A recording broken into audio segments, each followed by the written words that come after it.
जब प्यास लगी तो लक्ष्मण जी को इशारा किया, लक्ष्मण ने और जो बंदर भालू सेवक थे उनको आज्ञा दी, वो सब भाग करके गए। वहां तो मीठा जल था नहीं, कहीं दूर जा करके मीठा जल मिला। जब जल लेकर के आए प्रभु श्री राम को दिया, तो जल पीने के पहले ही कदाचित् स्मरणं जातम इत्थमस्य स्वेच्छया न कृतं दर्शनम शंभो प्रियते च जलम कथम।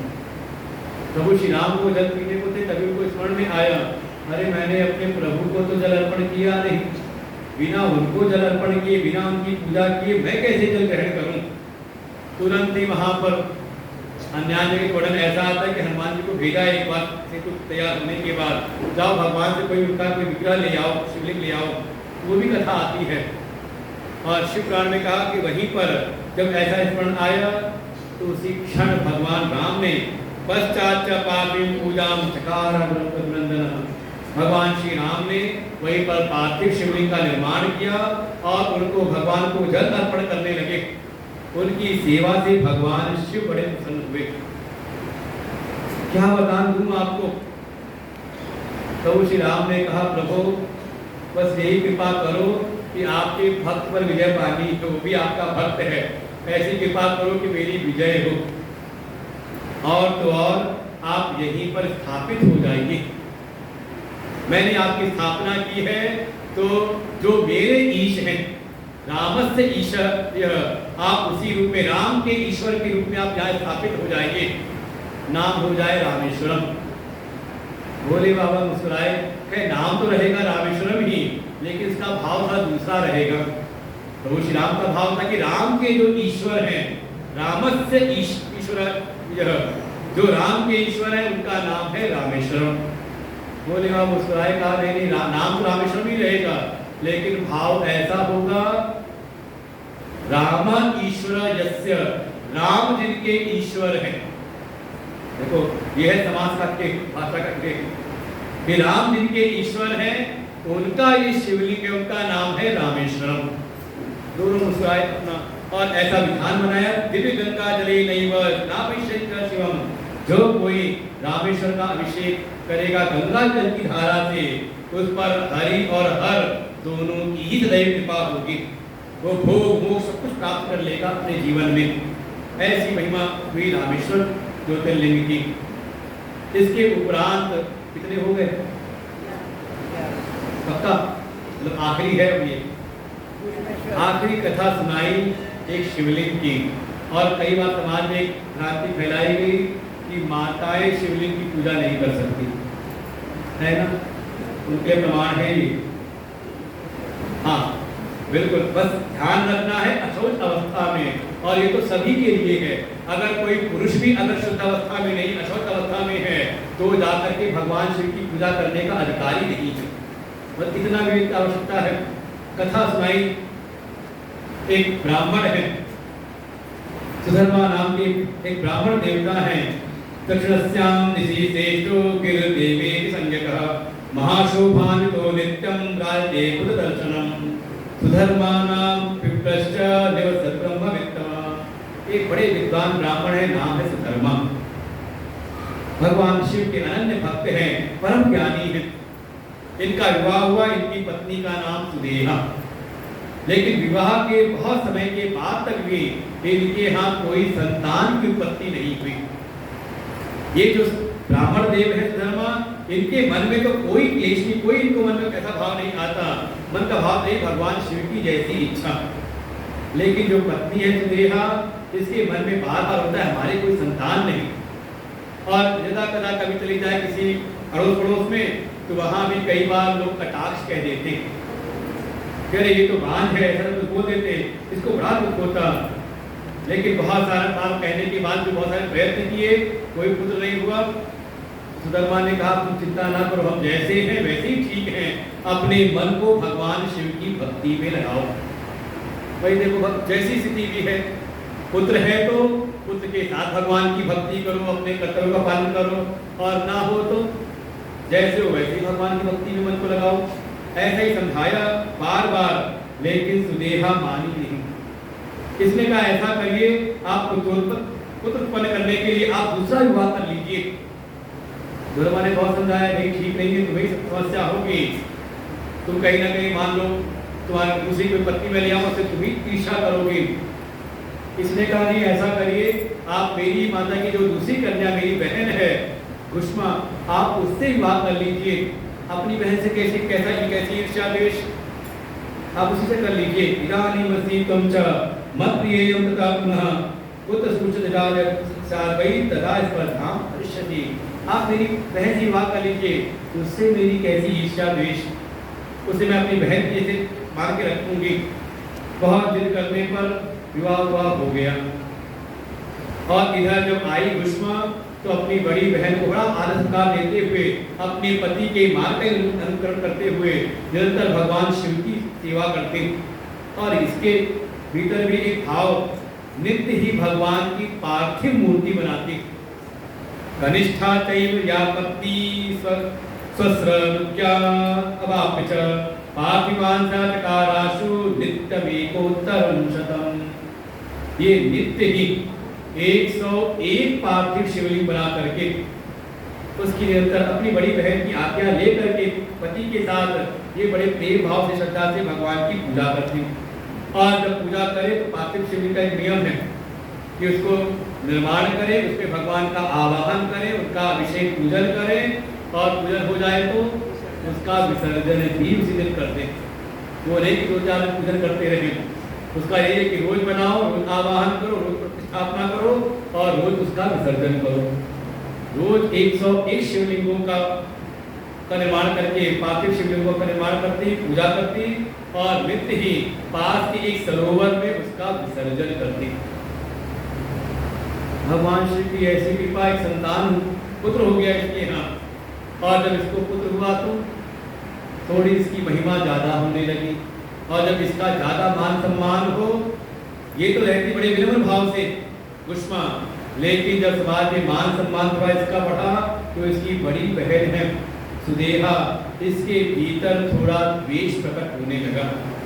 धीरे धीरे बालक बड़ा हुआ, बालक का विवाह भी हो गया, बहू भी आ गई। अब बहू भी आ गई तो अब मान सम्मान ज्यादा इसको लगता है। यहाँ तो जो घुष्मा है उसने तो अपने पुत्र को कह दिया कि तुम्हारी सास यही है, भाई माँ यही है, तुम इनका सम्मान ज्यादा करो। लेकिन मन के भीतर अगर द्वेष वृत्ति आ जाए तो अब मानने को तैयार नहीं।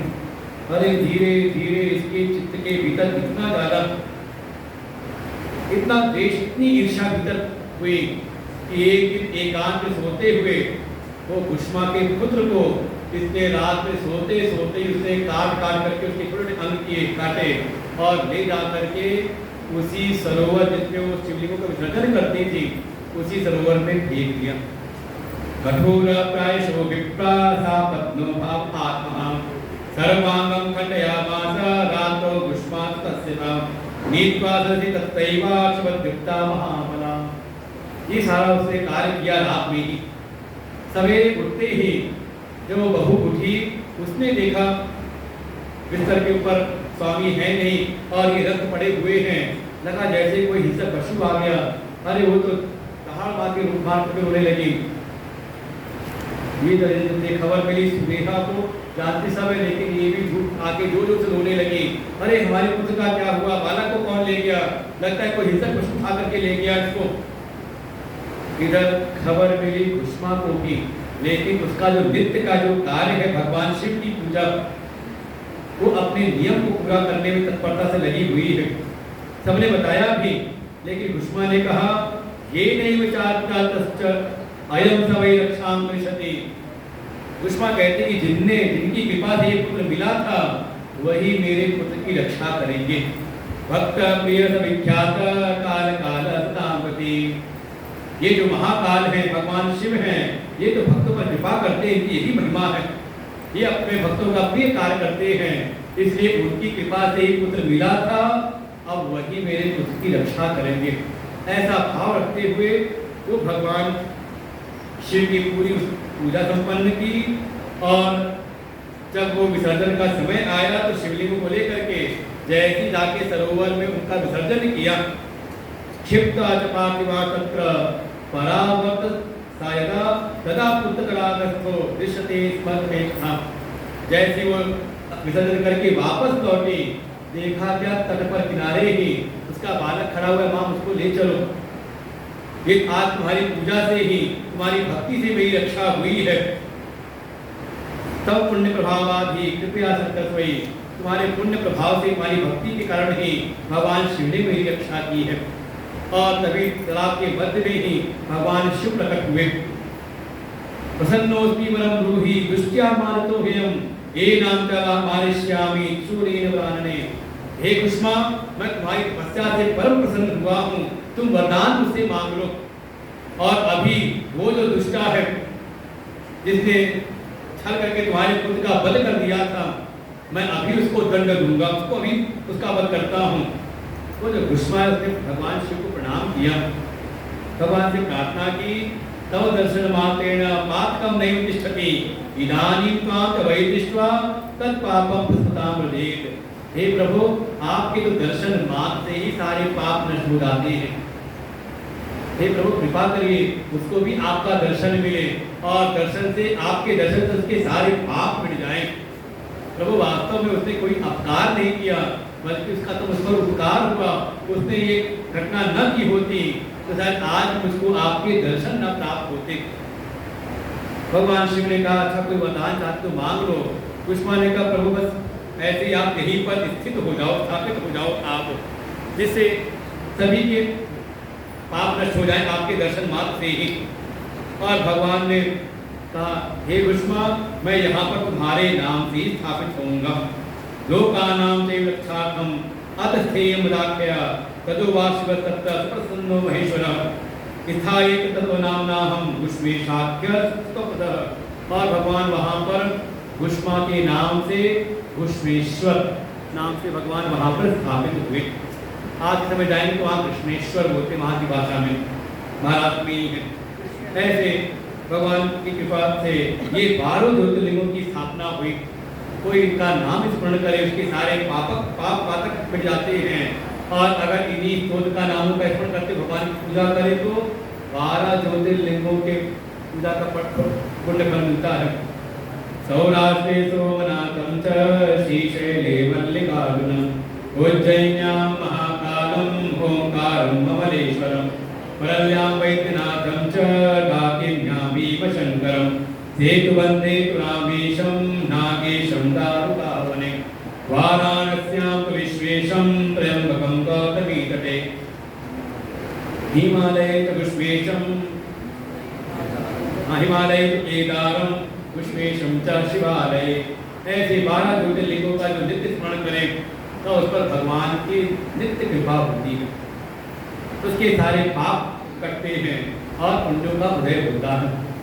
एक समय भगवान शिव के परम भक्त नारायण प्रेमानंद मदापहारम, ऐसे भगवान विष्णु के मन में भाव आया, आज अपने भोले बाबा का मैं स्वयं अर्चन करूंगा।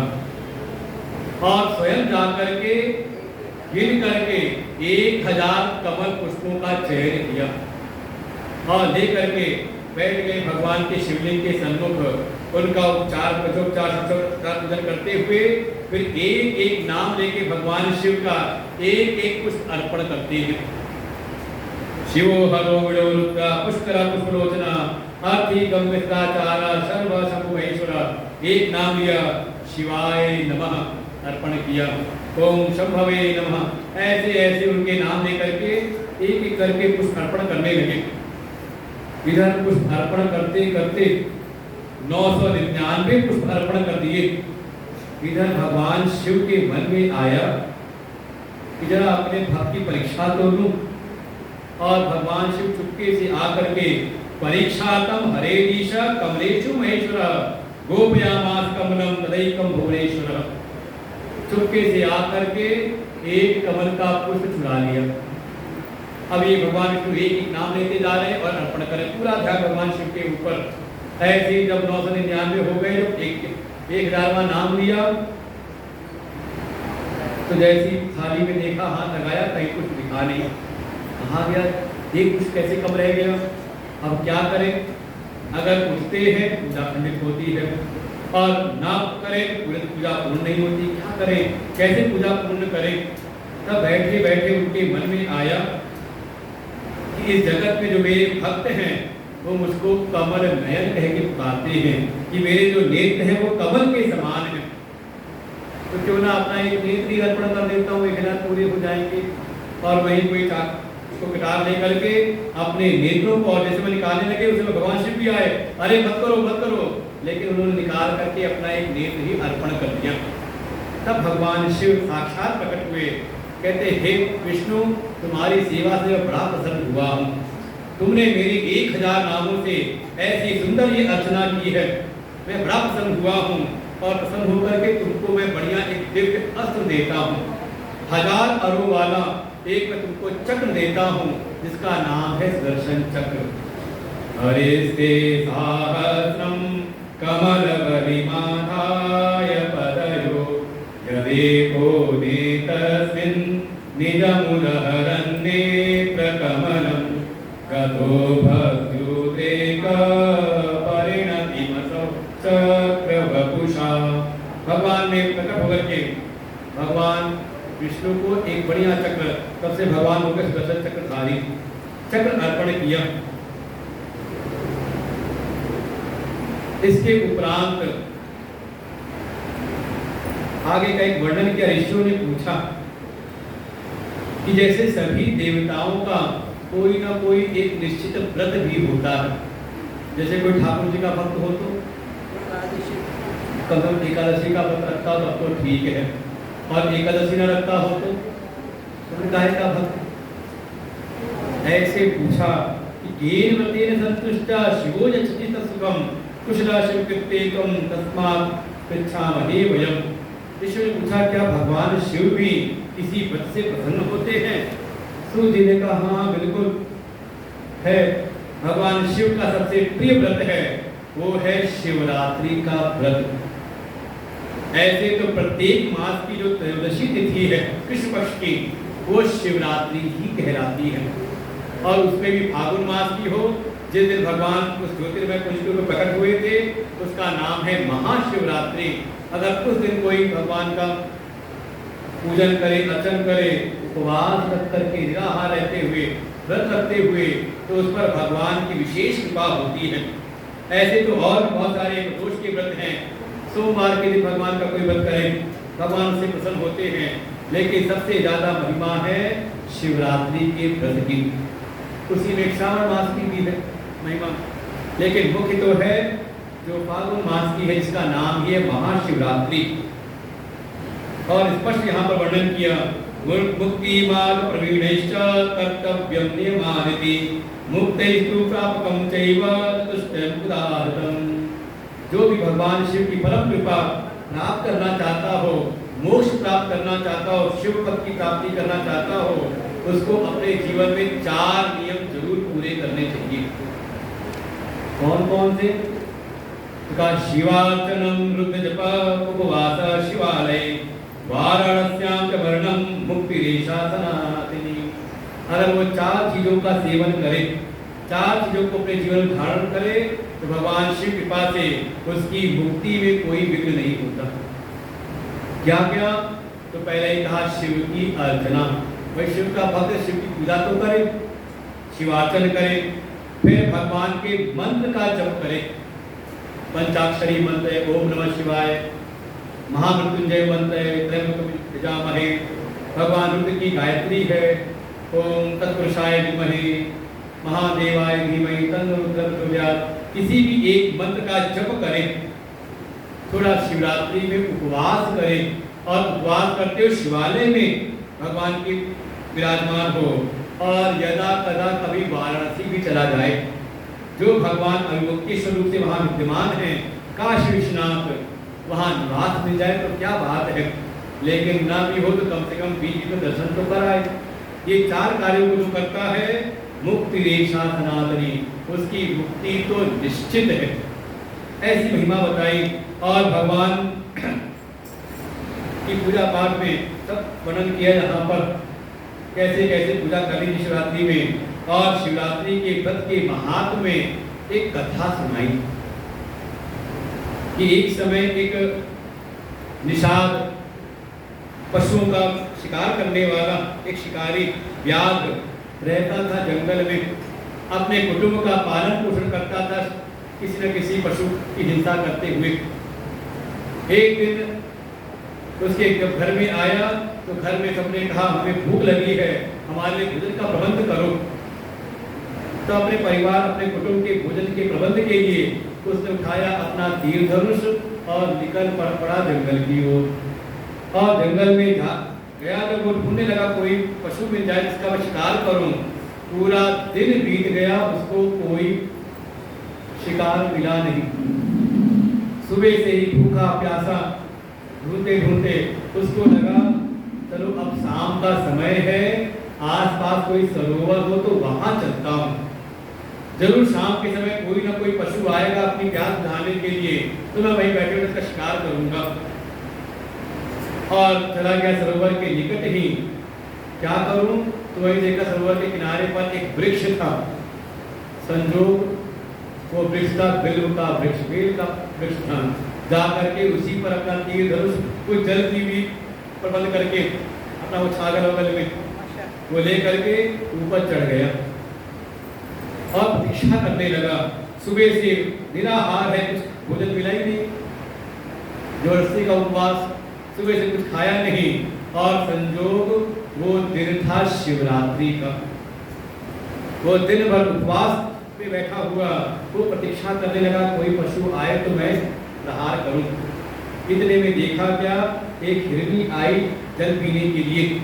इसे तुरंत अपना तीर धनुष संभाला, निशाना लगाने को हुआ, लेकिन उतना हलचल करने में जो उसका जल का पात्र था वो हिला और उससे कुछ जल की बूंदें नीचे गिरी।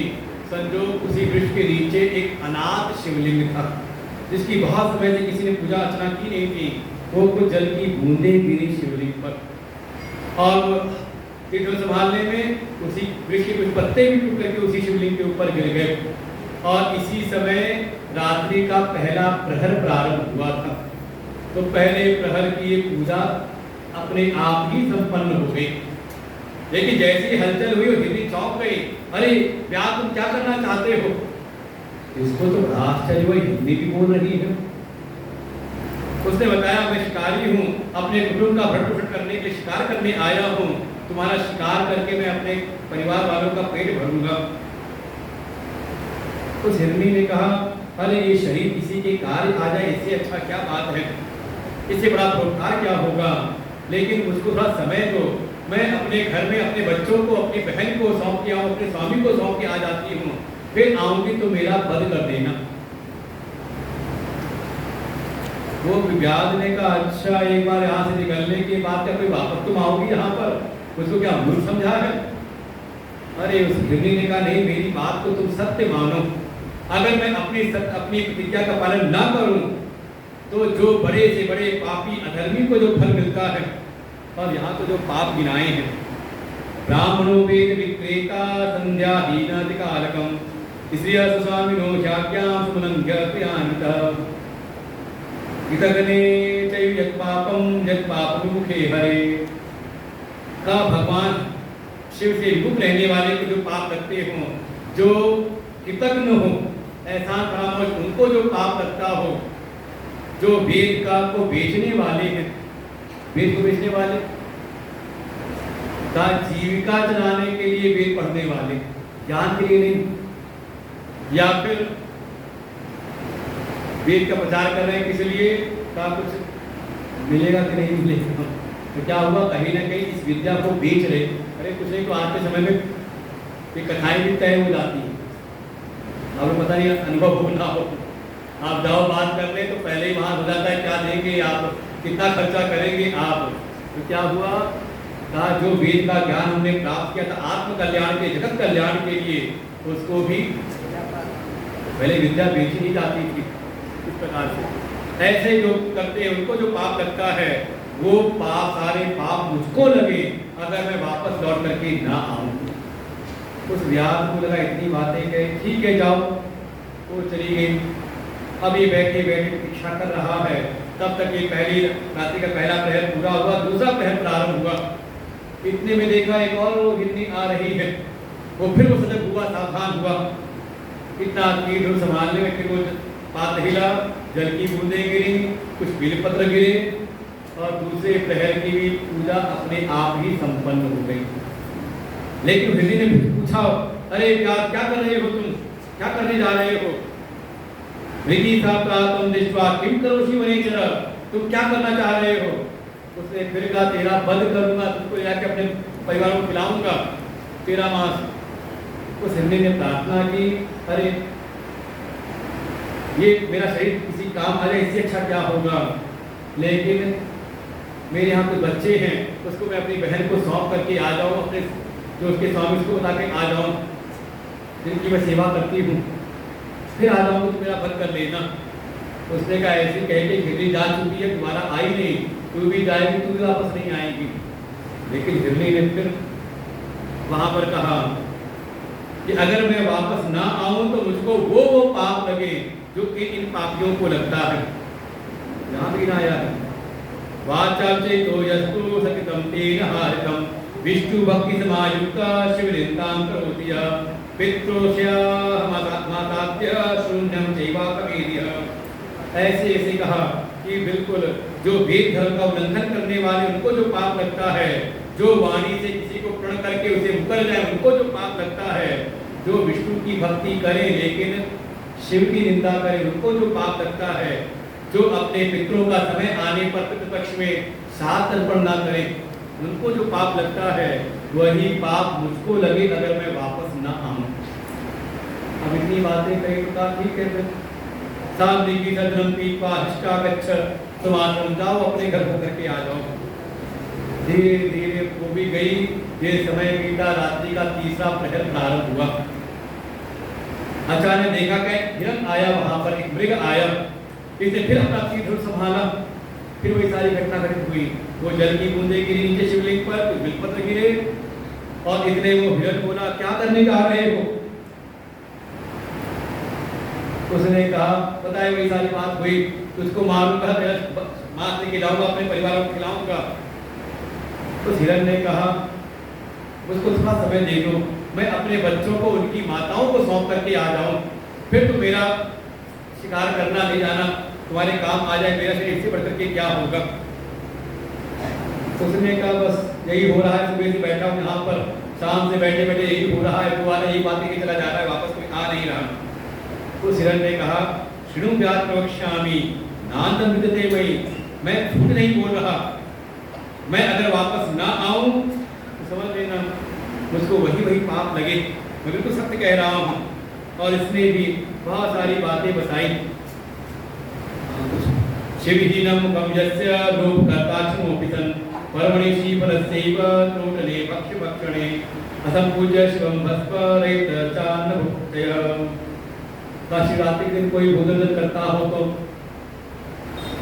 व्रत न रखे, और क्या कोई शिव भक्त के व्रत न करे, फिर शिवरात्रि के दिन बेलपत्र तोड़े, वर्जित होता है बेलपत्र तोड़ना ऐसे, और जो सत्य से डिग जाए उसको जो पाप लगता है वही सारे पाप उसको भी लगे।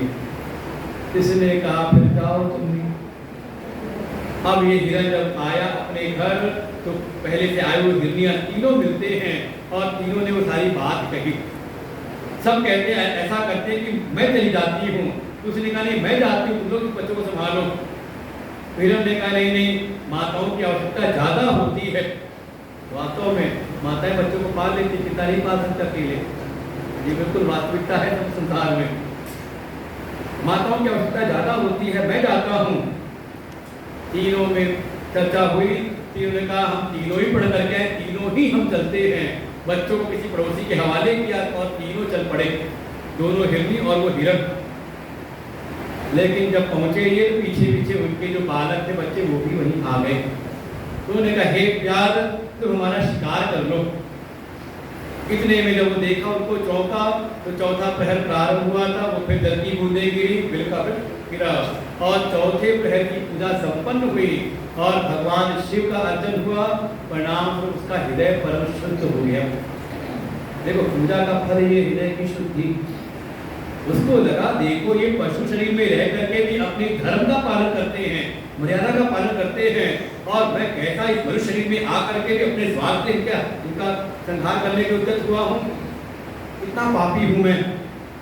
इतने में जब ये भाव प्रकट हुए, भगवान शिव साक्षात प्रकट होते हैं। भगवान शिव ने कृपा की, भगवान शिव का दर्शन प्राप्त हुआ। भगवान शिव ने कहा चिंता ना करो, तुम आगे चल करके ही तुम्हें जल मिलेगा, निषादात गुरु के रूप में होगे, तुम्हारी बड़ी महिमा होगी, स्वयं भगवान राम आगे तुम्हें अपना मित्र बनाएंगे। और ये हिरणों ने भी दर्शन किया शिव का, उनकी भी मुक्ति हुई। ऐसे ऐसे भगवान शिव की इस शिवरात्रि व्रत की कथा की महिमा बताई। कोई अनजाने में भी अगर शिवरात्रि के चारों प्रहर की पूजा संपन्न करे तो उसका ये फल है।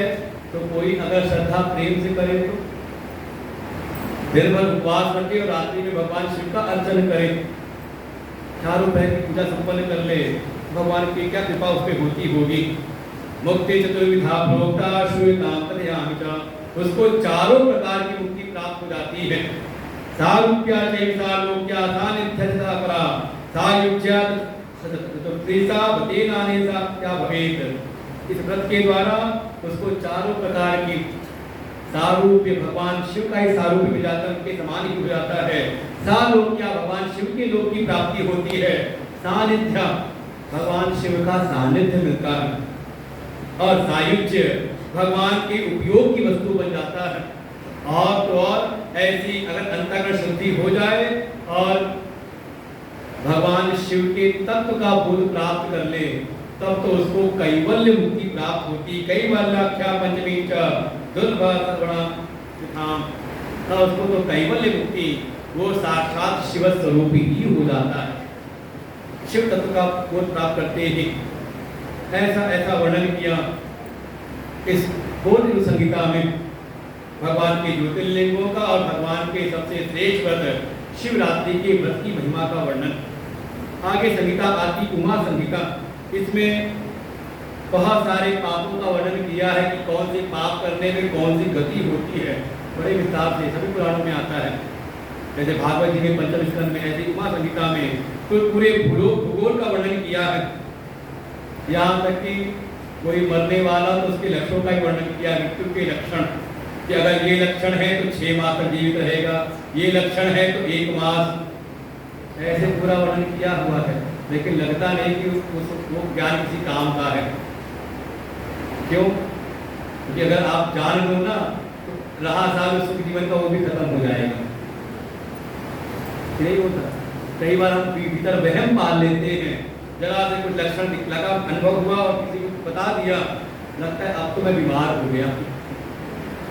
और वो फिर जीवन फिर चाहे कितनी दवाई करा, अगर मन में बीमारी आ जाए तो जल्दी उसका फिर इलाज होता नहीं, फिर अच्छा है ना जानो तो ही ठीक है। उसे मृत्यु के लक्षण बताए और कुछ ऐसी यौगिक क्रियाएं बताई हैं जिनका अगर नियम से कोई पालन करे तो अमृत की भी प्राप्ति कर सकता है। माँ भगवती की कथा है, वहाँ सती और माँ पार्वती के और रूपों का वहाँ विस्तार से वर्णन है। अगली संहिता है कैलाश संहिता। अच्छा, इसी उमा संहिता में एक विशेष बात और भी बताई है, बताऊं कि ना बताऊं? टाइटल पढ़ देता हूं कि कथा सुनने के बाद आचार्य पूजन एवं पुराण श्रवण के अनंतर क्या क्या करना चाहिए। सुनाऊं कि ना सुनाऊं? है तो हमारे काम का ही, कर नहीं पाओगे लेकिन ऐसा सा विधान लिखा हुआ है।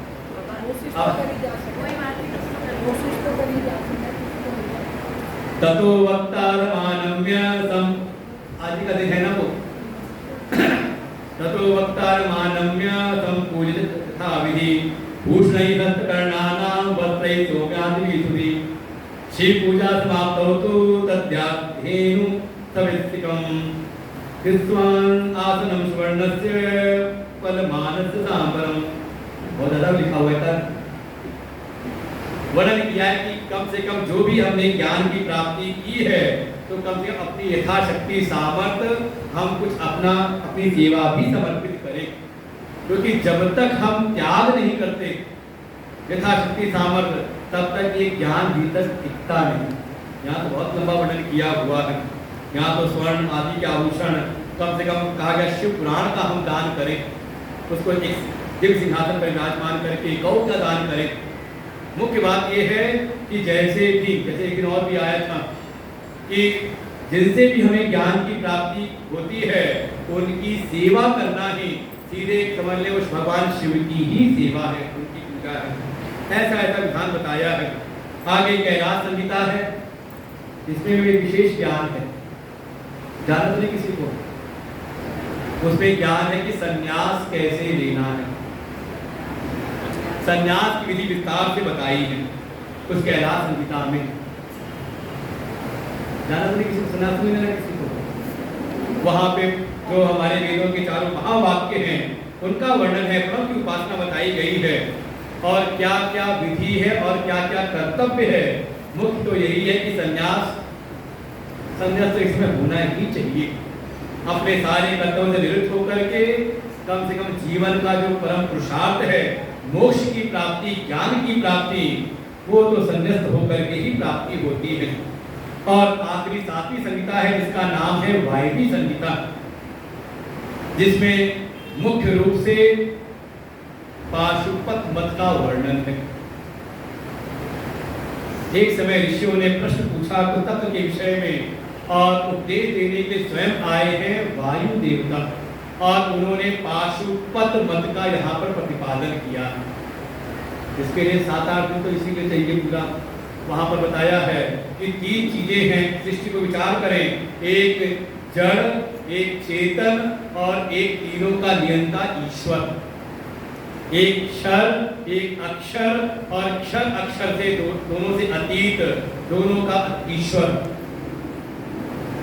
एक पाश, दूसरा पशु, और दोनों के ईश्वर पशुपति। ये पशुपत 5-7 साल में है।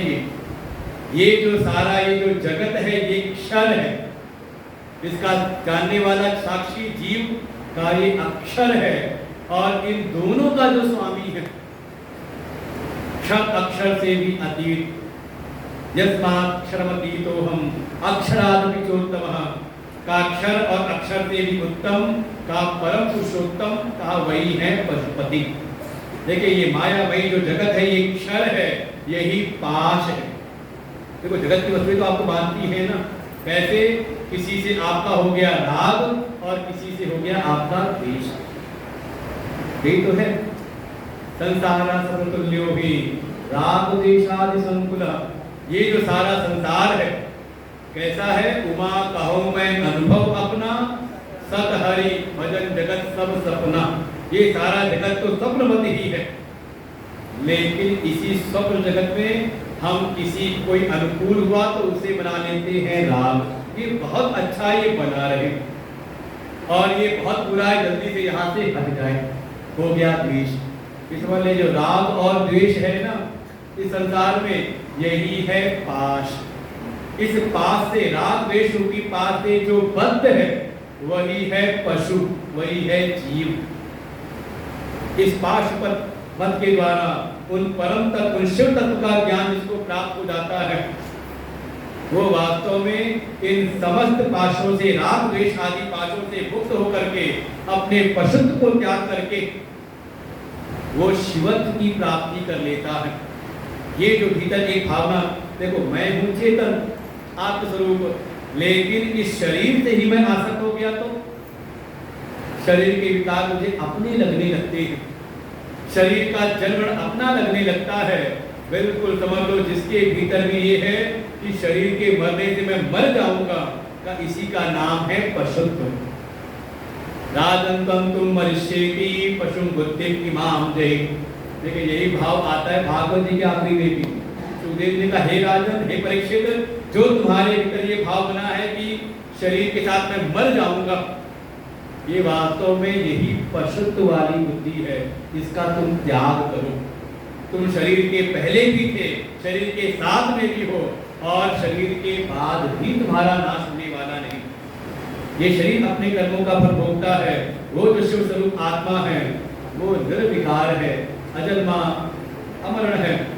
इसलिए इस तत्व का जिसको ज्ञान हो जाता है वो संसार की माया के समस्त पाशों से ना कहीं राग ना कहीं द्वेष, ऐसा जीवन जीते हुए वही फिर भगवान शिव की प्राप्ति, पशुत्व का त्याग करके शिवत्व की प्राप्ति कर लेता है।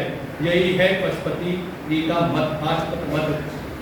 सारे जगत के अधिष्ठाता भगवान शिव है, ऐसा भाव। एतस्य पुराणं हि समाप्तं इदम् आदरात् पठितव्यं प्रयत्नेन श्रोतव्यं तथैव हि।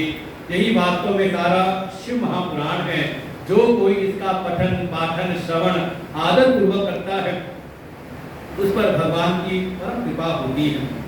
एतत् श्रुत्वा हि एकवारं भवेत् पापं हि वस्तुतः। इस शिव पुराण का कोई एक बार पाठ कर ले, एक बार श्रवण कर ले तो उसके सारे पापों का क्षय हो जाता है एक बार सुनने से। इसलिए जितने लोग सुने हो ना, सुन रहे हो, तब समझ लो आप शुद्ध हो गए, सारे पाप आपके खत्म हो गए। अब नई कमाई मत करना जाने के बाद। झूठ मत बोलना, काम क्रोध लोभ मोह मत, बिल्कुल नैतिकता से जीवन जीना। अब भगवान के भक्त मान करके माने कि भगवान के भक्त हैं, भक्त को जैसा सदाचार का आचरण करना चाहिए वैसे ही करना। अब नई कमाई मत करना। बिल्कुल शिव पुराण का वर्णन है और हमारे लिए प्रमाण है। ऐसी सत्य निष्ठा आ जाए शास्त्र प्रति तो मतलब जीवन में कल्याण होने में देरी नहीं लगती। स्पष्ट कहा है, एक बार सुनने से ही कहा वो सारे पापों का नाश कर लेता है। अभक्तो भक्ति माप्नोति, जो अभक्त है भक्ति प्राप्त कर लेता है। पुनः सुने सद्भक्ति, दोबारा सुने तो तस्मात् पुनः पुनः चैव श्रोतव्य मुमुक्षुभिः। अगर बार बार सुने तो कहा मोक्ष का पात्र बन जाता है। कोई 5 बार सुन ले तो पंचामृतव्य, कहा वो तो साक्षात भगवान शिव की प्राप्ति कर लेता है। ऐसा ऐसा वर्णन करते हुए एतस्य पुराणस्य वक्तुं श्रोतु सर्वदा सगण सुता सांबः शंकरोत् शंकरम्। ऐसे शिव महापुराणी कथा जो बारंबार सुनता है, अपने कुटुंब अपने परिवार के साथ सुनता है, तो उसके भक्ति भाव को देख करके भगवान शिव भी अपने कुटुंब के साथ में माँ भगवती पार्वती गणेश और कार्तिक जी के साथ में उसका परम कल्याण करते हैं। शंकरोत् शंकरः, जो कल्याण करने वाले हैं शरणागत का, उन्हीं का नाम है शंकर। उसके जीवन में परम शांति आ जाती है। यही शिव महापुराण का परम फल है। तो परशुराम भगवान की कृपा से, दशावतार भगवान की कृपा से उनकी छत्र छाया बैठ करके भगवान शिव के ही हमने ब्रह्मांडों को श्रवण किया। भगवान की कृपा हो, जो हमने सुना है वो थोड़ा हमारे चित्त में थोड़ा बैठे और थोड़ा हम भी शिव की भक्ति में, भगवत भक्ति के मार्ग में, धर्म के मार्ग में आगे बढ़े। लेकिन वो 3 चीजें याद रखें। पहली, सदैव भीतर ज्ञान की रक्षा और ज्ञान की महिमा बनी रहे। इसके लिए संतों की सेवा, ब्राह्मणों की सेवा, उनकी रक्षा। जीवन में कर्म की शुद्धि बनी रहे, इसके लिए थोड़ा जीवन में यज्ञ भी करते रहे। अरे हमें तो बताया, प्रियांक ने पूछा, मैंने किताब लगा रखी, किसी ने कुछ लिया हुआ कि नहीं? कह रहे कोई किताब का देता ही ज़्यादा, 2-4 लोग आते हैं बस। 2-4 लोग कहते थे, 2-4 लोग कम से कम। आप समझ लें, आपकी पहचान यही है कि आपकी अलमारी, किताबों के अलमारी में क्या चीज़ भरा पड़ा हुआ है। अगर ज्ञान की महिमा आपके जीवन में है तो कम से कम हमारे घर के अंदर हमारे जो सदशास्त्र हैं, हमारे पुराण, भागवत, शिव के पुराण इत्यादि, हमारे वेद, गीता, उपनिषद, ये हमारे घर में है कि नहीं? संतों के सब साहित्य हमारे घर में है कि नहीं? वास्तव में इससे पहचान होती है भक्त की। थोड़ा ज्ञान की रक्षा हो, थोड़ा जीवन में यज्ञ हो और सबको शिव स्वरूप मान के सबके प्रति एक प्रेम का भाव भी हो। तब समझे कि हाँ, हमने कुछ कथा सुनी, कुछ हम साधना के मार्ग में आगे बढ़े। इन्हीं भाव के साथ में कि सब इस ज्ञान के मार्ग में, भक्ति के मार्ग में आगे बढ़े। और क्या कहा जाए मंदिर समिति वालों को, सब एक से बढ़कर एक।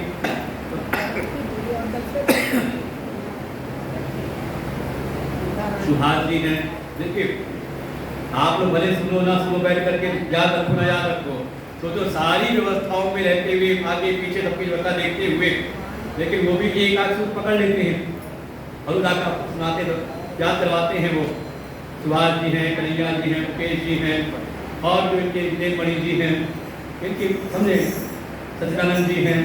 कैसा इन लोग का भाव है? इनका एक प्रण है कि इस मंदिर को कम से कम मेरठ ही नहीं, पूरे एक देश में एक शांति प्राप्त हो। लेकिन उसमें आप सबका सहयोग जब सम्मिलित होगा तो फिर ये कार्य और अंतर तेजी से वृद्धि को प्राप्त होगा। तो जो संकल्प हमने लिए थे वो संकल्प हम आगे अपने स्मरण में रखें। कम से कम इस मंदिर का एक अक्षय कोश हो और साथ ही इसकी एक पताका 100 फीट ऊंची ऊपर शिखर है, उस पर वो पताका भी शीघ्र अतिशीघ्र स्थापित हो। हम तो कहेंगे कोई ऐसा सामर्थ्यवान अकेले कह दे कि हम खुद ही पूरा वहन कर लेंगे पताका का, तो क्या बात है। और नहीं तो समाज सम्मिलित होकर के करें तो भी अच्छा है। निरंतर भगवान की सेवा में आगे बढ़े। बाकी आज का बृहस्पति का बृहस्पतिवार का दिन है, उस मंदिर की कुछ व्यवस्थाएं हैं पाठ की, हम सब पाठ करेंगे। उसके बाद फिर ज्ञात पूजन और आरती। अरे वाह, क्या बात है। हेलो, महाराज श्री जी के मुख से अभी निकला की व्यवस्था चाहे तो वो एक भक्त जन कर सकता है, वो पूरा नहीं हुआ था। उससे पहले घोषणा हो गई है हमारे उपाध्यक्ष और जिनकी सोच से मंदिर की नींव रखी गई, हमारे मदद बहुत सक्रिय है। कभी कभी ऐसा लगता है कि बहुत तेज भग रहे हैं, मगर उनका भागना सही होता है, कोई ना कोई रास्ता में मिल जाता है, कार्य होता है, उन्हीं की विचार